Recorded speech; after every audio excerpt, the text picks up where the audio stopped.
तो कैसे हैं आप सभी। स्वागत है आप सभी का एक बार फिर से मेरे YouTube चैनल में।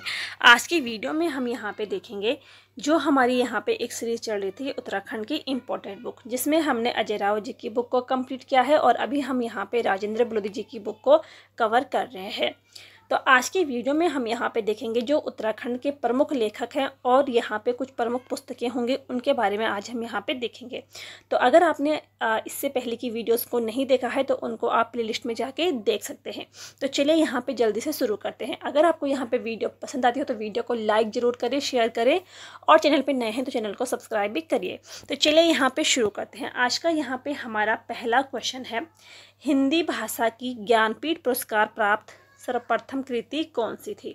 देखो हिंदी भाषा की, ठीक है, हिंदी भाषा की ज्ञानपीठ पुरस्कार प्राप्त सर्वप्रथम जो कृति थी वो थी यहाँ पे चिदंबरा। ठीक है, चिदंबरा ये किसकी रचना थी, तो ये थी यहाँ पे सुमित्रा नंदन पंत की रचना थी। और ये पुरस्कार इनको कब मिला था, तो 1968 में मिला था चिदंबरा कृति के लिए। ठीक है, जो यहाँ पे सुमित्रा नंदन पंत हैं तो ये इनका जो जन्म हुआ था कौसानी, ठीक है, बागेश्वर के कौसानी में इनका जन्म हुआ था। उत्तराखंड से बिलोंग करते हैं। इनका जन्म होता है 20 मई 1900 को। ठीक है, 20 मई 1900 को इनका जन्म होता है। और इनका जो उपनाम था, ठीक है, गोंसाई के नाम से इनको जाना जाता था। छायावादी युग के ये कवि थे। ठीक है, इसके अलावा देखो इनके यहाँ पे कुछ प्रमुख रचनाएं थी। ठीक है, जैसे कि इनके कुछ काव्य संग्रह थे।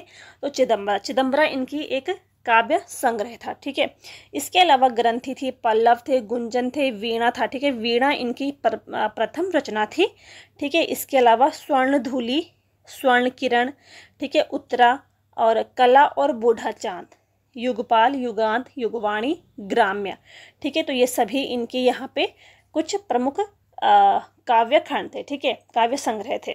जो यहाँ पे युगांत, युगवाणी और ग्राम्य थे तो ये प्रकृतिवादी इनकी रचना थी। ठीक है, नेक्स्ट यहाँ पे हमारा क्वेश्चन है, सुमित्रा नंदन पंत को साहित्य अकादमी पुरस्कार किस रचना के लिए दिया गया था। तो इनको कला और बूढ़ा चांद के लिए साहित्य अकादमी पुरस्कार दिया गया था 1960 में। देखो इनको 1960 में कला और बूढ़ा चांद के लिए साहित्य अकादमी पुरस्कार दिया गया था। ठीक है, 1961 में इनको पद्म भूषण पुरस्कार से सम्मानित किया गया था और 1968 में इनको चिदंबरा के लिए भारतीय ज्ञानपीठ पुरस्कार इनको दिया गया था। ठीक है, ज्ञानपीठ पुरस्कार से सम्मानित होने वाले प्रथम हिंदी साहित्यकार सुमित्रा नंदन पंत है। ठीक है, इनका एक उपन्यास था, वो था यहाँ पे हार। ठीक है, हार इनका एक ये उपन्यास था। ठीक है, इनके महाकाव्य थे तो लोकायत और सत्यकाम। ठीक है, ये इनके महाकाव्य थे। जो यहाँ पे लोकायतन था तो वो पिता को समर्पित इन्होंने किया था और सत्यकाम इन्होंने माता जी को समर्पित किया था। नेक्स्ट यहाँ पे हमारा क्वेश्चन है, बुरुंस कुमाऊनी कविता किस कवि की रचना है।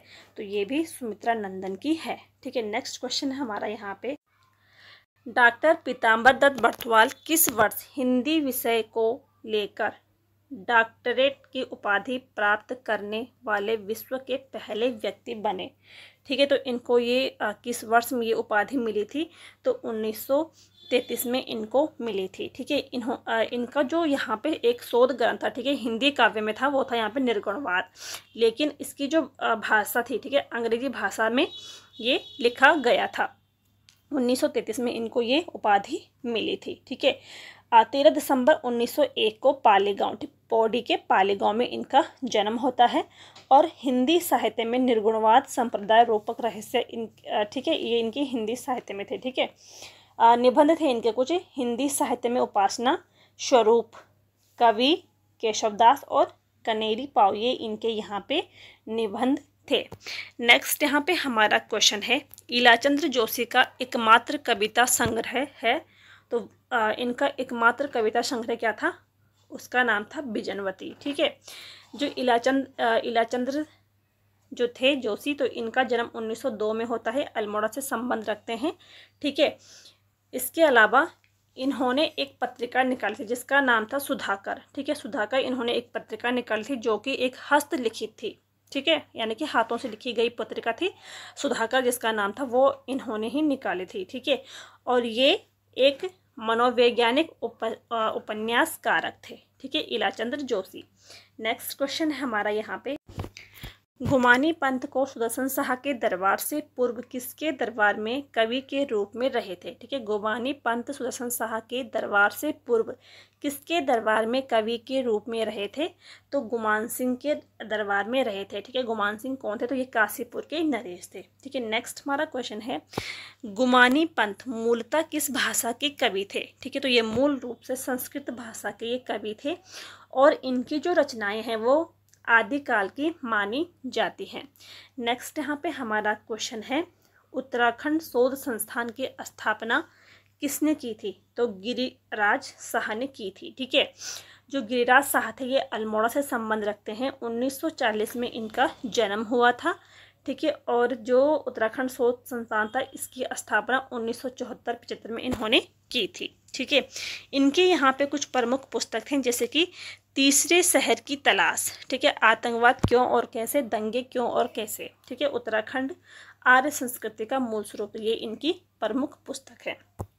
नेक्स्ट हमारा क्वेश्चन है यहाँ पे, प्रकृति के सुकुमार कवि किसे कहा जाता है, तो प्रकृति के सुकुमार कवि ये भी सुमित्रा नंदन पंत को कहा जाता है, जैसा कि हमने अभी देखा है 1900 ईस्वी में इनका जन्म होता है बागेश्वर के कौसानी में।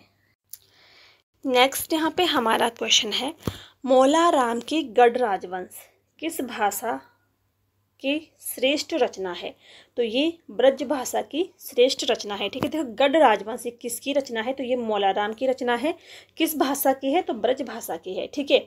जो यहाँ पे मौला राम थे इनके गुरु का नाम क्या था, तो राय सिंह या राम सिंह भी कई जगहों पे लिखा है, तो राय सिंह या राम सिंह ये इनके गुरु का नाम था, ठीक है। यहाँ पे थोड़ा डिटेल में देखते हैं, जो यहाँ पे पंवार शासक थे प्रीतम शाह, ठीक है, तो ये मौलाराम के पास चित्रकला सीखने जाते थे टिहरी से श्रीनगर, ठीक है। पंवार शासक कौन थे, जो मौलाराम के पास चित्रकला सीखने जाते थे टिहरी से श्रीनगर, तो वो थे यहाँ पे प्रीतम शाह, ठीक है। जो यहाँ पे मौलाराम थे इनका एक आध्यात्मिक ग्रंथ था जिसका नाम था यहाँ पे मनमंत सागर, ठीक है।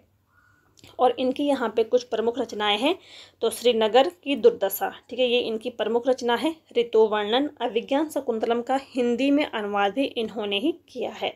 नेक्स्ट यहाँ पे हमारा क्वेश्चन है, गढ़ गीता संग्राम नाटक ये किसकी रचना है, तो ये भी मौलाराम की रचना है, ठीक है। और जो मौलाराम जो थे ये एक चित्रकार थे, तो इनके चित्रों को प्रसिद्ध करने का श्रेय किसको जाता है, तो बैरिस्टर मुकंदी लाल को, ठीक है, इन्होंने इनके चित्रों को प्रसिद्ध किया था। नेक्स्ट हमारा क्वेश्चन है, गुमानी पंत का जन्म कब हुआ था, तो गुमानी पंत का जन्म होता है 1790 में, ठीक है, काशीपुर में इनका जन्म होता है। गुमानी पंत का मूल नाम क्या था, तो लक्ष्मी नंदन पंत या लोक रतन पंत इनका मूल नाम था, ठीक है।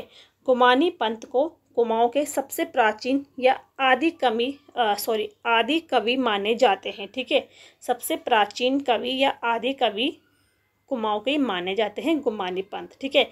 और सबसे प्राचीन कवि इनको किसने कहा था, तो जॉर्ज ग्रिशन ने इनको कहा था, ये कुमाऊं के सबसे प्राचीन कवि हैं। नेक्स्ट यहाँ पे हमारा क्वेश्चन है, चारण उपनाम से जाने जाते हैं तो शिव प्रसाद डबराल, ठीक है, ये प्रद्युम्न शाह के शासनकाल को इन्होंने कुशासन भी कहा था, ठीक है। नेक्स्ट यहाँ पे हमारा क्वेश्चन है, उत्तराखंड का इतिहास किसकी रचना है, तो ये शिव प्रसाद डबराल की रचना है।